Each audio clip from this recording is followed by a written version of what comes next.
You are an embarrassment to this entire trip, and I will not have you standing next to us looking like that, you pathetic old man. My daughter-in-law's voice cut across the Port of Miami terminal, loud enough for 24 strangers to go completely still.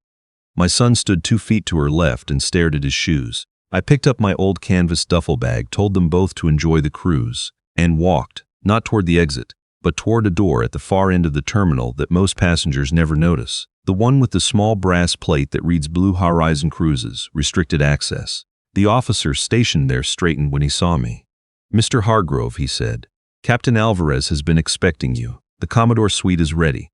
They were still at the check-in counter when the ship's PA system crackled to life 2 hours later, and the captain said my name. My son told me later what his wife's face looked like in that moment. I've thought about it more times than I'd like to admit. Follow my story until the end and leave a comment with your city. I want to see how far this reaches. I had been looking forward to this trip for 3 months, not for the Caribbean sun or the ports of call, though those were fine. 10 days with my son. That was the whole point. Seth turned 35 in January. He has his mother's dark eyes and the same way she had of going quiet when the air around him grew tense, as though stillness could absorb what words would only make worse. I've watched that expression on his face since he was 7 years old. I recognized it the moment I stepped into the terminal. He wasn't glad I was there. Not because he's a bad person. I need to say that plainly, because nothing I tell you later should be mistaken for a verdict on my son's character. He has a good heart, but good hearts can be shaped by the wrong hands, and by the time we were standing in that check-in line on a Tuesday morning in February, his wife Valerie had been shaping his for close to 4 years. She noticed my bag first. That canvas duffel has a small repair near the left handle strap, duct tape, applied the night before because I hadn't gotten around to replacing the bag and didn't see the point in doing so for a 10-day trip. I saw her eyes land on it the way you notice something wrong on the floor, a quick flinch, then a deliberate looking away. Then she noticed my jacket. It's a Carhartt, worn soft from years of actual use, the kind of jacket that doesn't ask anything of you. I have always liked that about it. Seth. Her voice was low but not quiet, the kind of low that's engineered to be overheard. Tell me that is not what he's wearing on this cruise. Seth said nothing. I sent him the dress code 3 weeks ago. She wasn't speaking to me. She spoke about me as though I weren't 4 feet away. I specifically said smart casual, business casual for formal nights. We have dinner with the Kellermans on Thursday and I cannot be expected to. Valerie, my son finally spoke, one word, a plea. It's fine. It is not fine. Morning, Valerie, I said. You look well. She looked at me the way you look at someone who has tracked mud across a clean floor. I don't know why you insisted on coming, Leland. I've said from the beginning that this was supposed to be a reset for Seth and me. A couple's trip. Seth invited me, I said. Seth was being polite. She turned to my son. I told you this was a mistake. Seth rubbed the back of his neck. Can we get through check-in first? We got through check-in. Documents, boarding passes, the routine efficiency of a terminal that handles thousands of people on sailing days.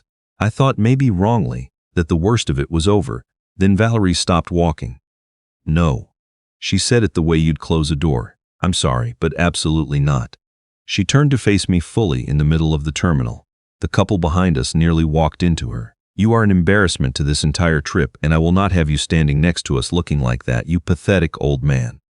The couple behind us went still. A woman with a sun hat looked away. A teenage boy stared without blinking.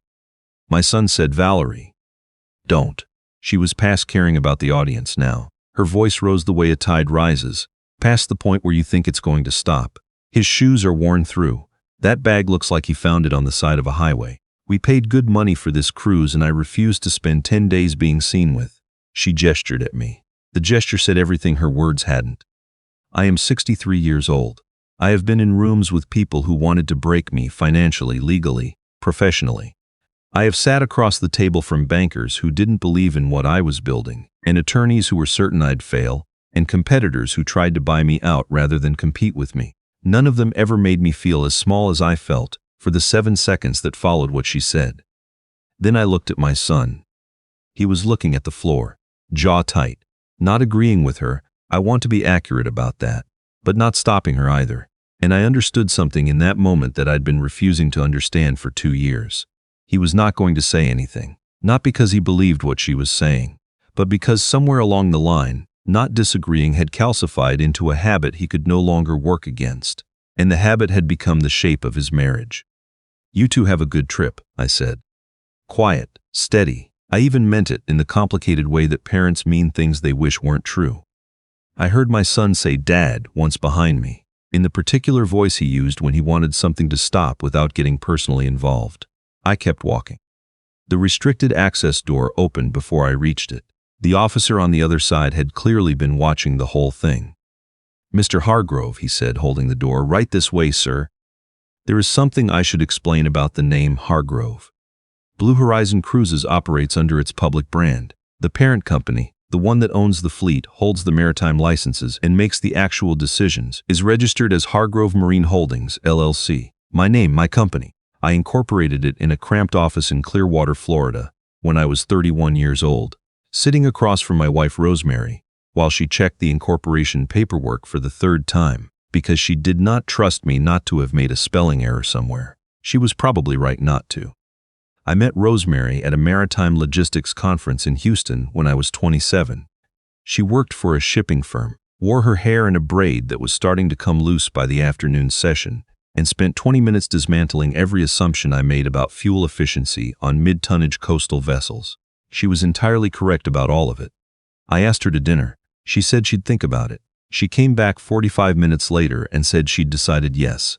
That was Rosemary, deliberate, thorough, always worth waiting for. We started the company 2 years into our marriage. I was a marine engineer by training, 5 years into working for someone else's operation, watching decisions get made by people who had never actually stood on a working deck. I knew what the problems were, and I had ideas about how to solve them, and I had a wife who believed in me with a specificity that still catches me off guard when I think about it. She didn't believe in me in the vague, supportive way. She believed in the specific plan, the particular decisions, the exact numbers. She ran the finances, I ran everything that moved. Our first vessel was a passenger ferry operating Gulf Coast routes between Clearwater and a handful of small ports that the larger operators had decided weren't worth their time. We bought it with savings, a bank loan that kept both of us awake for the better part of 6 months, and a handshake deal with a retired captain who'd looked at our projections and decided we were stubborn enough to pull it off. We pulled it off. Seth was born in our 3rd year of business. He grew up around docks and dry docks and people who made their living on water. He knew I was in the marine business. He knew it was my company. But I never walked him through the balance sheets, never sat him down and said, "Here is what this is worth. Here is the scope of what we have built." I believed, and I still believe this, even now, that knowing the size of something waiting for you is a dangerous thing for a young person. I wanted Seth to build a life that was his own, not one that was oriented around an inheritance he hadn't earned. By the time he was finishing high school, Hargrove Marine Holdings had expanded from Gulf Coast ferries to regional cruise routes, and from regional routes to something I hadn't entirely planned for. Blue Horizon Cruises, by the time Rosemary and I were in our mid-50s, operated 8 vessels and carried a substantial number of passengers annually to ports throughout the Caribbean. I still drove the same pickup I'd driven for 11 years. We still lived in the house in Clearwater where Seth had grown up. Rosemary repainted the porch railing every spring because she liked doing it herself and didn't see the sense in paying someone else. The money went back into the ships, into the crews, into safety systems that exceeded what the regulations required by a margin that some of my competitors thought was unnecessary. It was never unnecessary. Rosemary was diagnosed with ovarian cancer 3 years ago. She was 60. It moved fast. 6 months after the diagnosis, I was standing in our kitchen at 5 in the morning trying to remember how she took her coffee and getting it wrong and pouring it down the sink and standing there a while longer. Seth was present through all of it. He flew in from Atlanta on a schedule that couldn't have been easy to maintain. He sat with his mother, talked to her, held her hand through the treatments that didn't do what we needed them to do.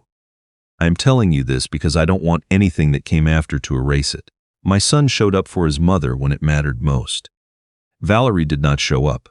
They had been together for 8 months when Rosemary got sick. I met her twice during that period. Once at a dinner, where she spent the better part of the evening checking her phone, and once at the hospital, briefly, where she stood in the doorway of Rosemary's room and said she didn't want to intrude. I thought at the time that she was being considerate. I understand now that she simply didn't want to be there, and that saying she didn't want to intrude was her way of making her absence sound like a courtesy. Seth married her 14 months after his mother died. I went to the wedding.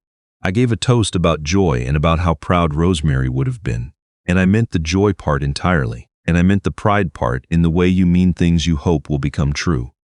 What I didn't anticipate was the speed of what came after. The phone calls shortened. Visits stopped materializing. When I drove to Atlanta for Thanksgiving, Valerie was in the middle of a deadline and spent most of dinner at the kitchen island with her laptop. Seth and I sat at the table and talked in the careful, abbreviated way of people who are aware of being listened to. In the driveway afterward, I asked him how things were. "Good," he said. "I drove home and called when I got there." He didn't pick up. 6 months after that, he told me, in the practiced tone of someone delivering a message, that Valerie had done some research and understood that I had sold the company several years ago and was living on those proceeds, and she wanted to make sure I wasn't going to need financial help down the road. I had sold a subsidiary in the early 2000s, a smaller operation I'd spun off when the core business needed the capital back. The proceeds had gone into expanding the fleet. I still held 38% of Hargrove Marine Holdings outright. That was what she had found, the record of one transaction, and from it she had constructed an entirely different version of my financial life, one where I'd had a business, cashed out, and was now coasting. She told Seth. Seth, grieving and exhausted and trying to make a marriage work in the aftermath of the hardest year of his life, absorbed it without pushing back. It was, I came to understand, easier to have a father who had already done his thing than to have a father whose life was ongoing and complicated and separate from the one Seth was building. I should have corrected it the moment he told me. That was my mistake. I was so stunned by the phrasing, "She's done some research," that I didn't find my words in time, and by the time I did, the subject had moved on. And then it was 6 months later, and then it was a year, and then correcting it felt like an accusation I wasn't sure I had the right to make. The Commodore Suite on the Blue Horizon Meridian has a private veranda facing the stern. I sat out there while the ship finished boarding and watched Miami's skyline hold its position against the morning heat. A steward brought coffee without my asking. He had been with the fleet for 9 years. I knew the names of his kids. 2 hours after departure, the PA activated. "Good afternoon, ladies and gentlemen. This is Captain Alvarez. I hope you're all settling in comfortably for our voyage to the Caribbean. Before our safety briefing, I want to take a moment to acknowledge someone traveling with us today." I set down my coffee. Blue Horizon Cruises was founded more than 30 years ago by a marine engineer from Clearwater, Florida, who believed that people deserved to travel on water with the same dignity that crews deserve to work with. He built this company from a single Gulf Coast ferry and a set of convictions he never revised, and although he stepped back from daily operations 3 years ago, he remains a major shareholder and the living reason this company operates the way it does. Mr. Leland Hargrove is sailing with us today in the Commodore Suite. To every member of this crew and every passenger aboard this ship, the vessel you are standing on exists because of him. Mr. Hargrove, welcome home. Seth told me later that Valerie went completely still when she heard my name, not gradually, instantly, like something had been switched off at the source. He said she didn't speak for almost half a minute.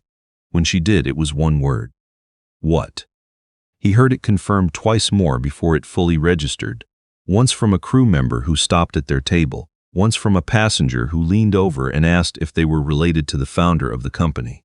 And he said that the first thing that broke through, before pride or surprise or anger, was shame. The knock came 20 minutes later. I knew it was him.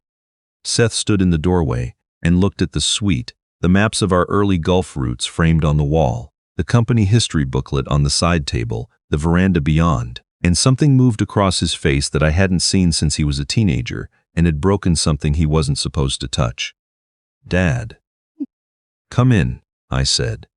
He sat on the couch across from me and put his elbows on his knees and looked at his hands. I let the silence sit. Some silences need to be sat in before anything useful can happen. "Why didn't you tell me?" he finally said. "You stopped asking." He looked up. "That's not fair." "No," I agreed, "it isn't, but it's true." He ran his hands through his hair. I could see the calculation happening, working backwards through 3 years, recalibrating every conversation in which his wife had explained to him who his father was and what his father had.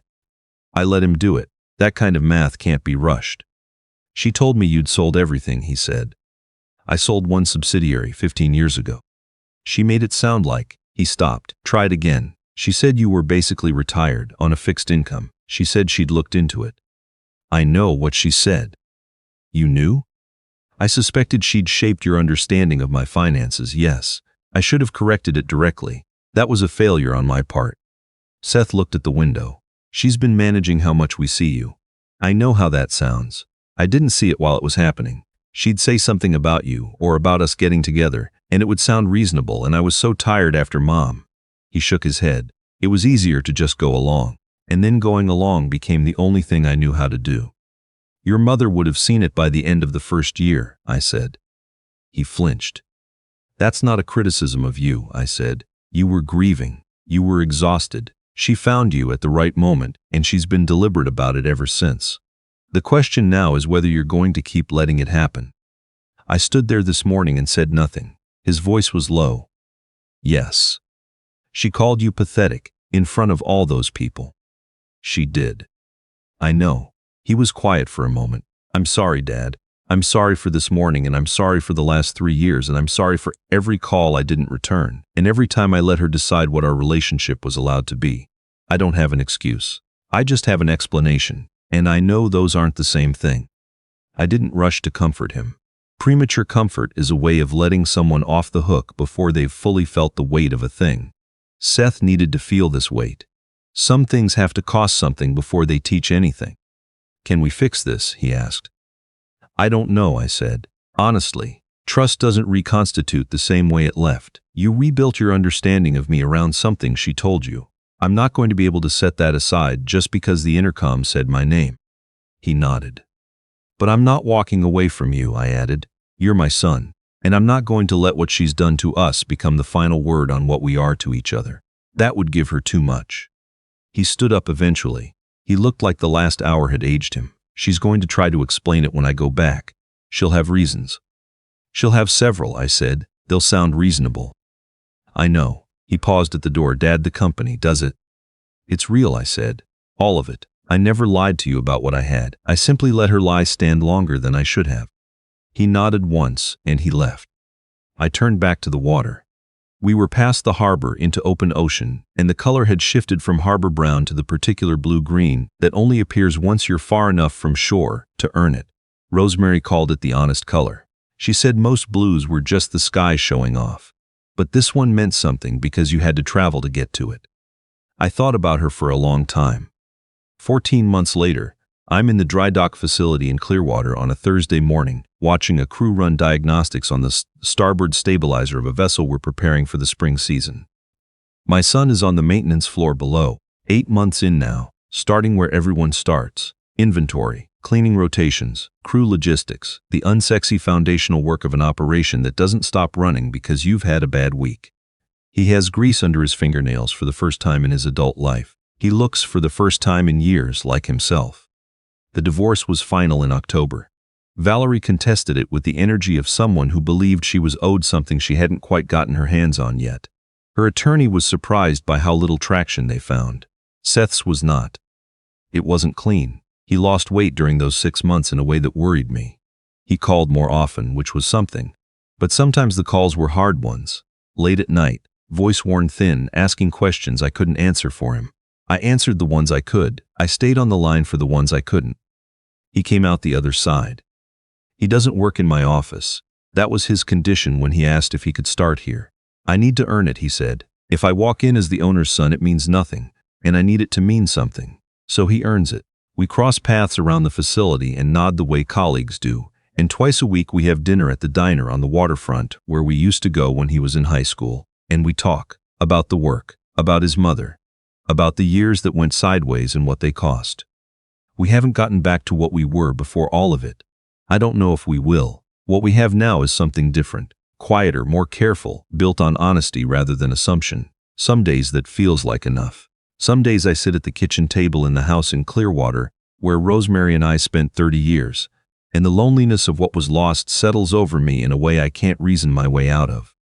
But last Saturday morning he showed up unannounced with coffee and a question about a discrepancy he'd noticed in a maintenance log.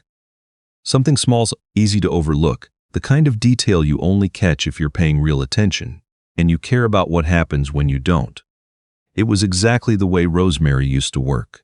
That refusal to leave something wrong just because it was inconvenient to flag it. I told him so. He looked at me for a moment and then smiled. An actual smile, the kind that reaches the eyes, and said, "She would have caught it 2 days earlier." "Yes," I said, "she would have." We sat there in the morning light and drank our coffee and didn't say much else, and for a little while it felt something like peace. Not the easy kind, the kind that exists before anything has happened to you. The other kind, the kind you earn by surviving what should have broken you, and choosing deliberately to keep building anyway. It's incomplete and it's hard won, and some mornings it is all I have. But some mornings it is everything.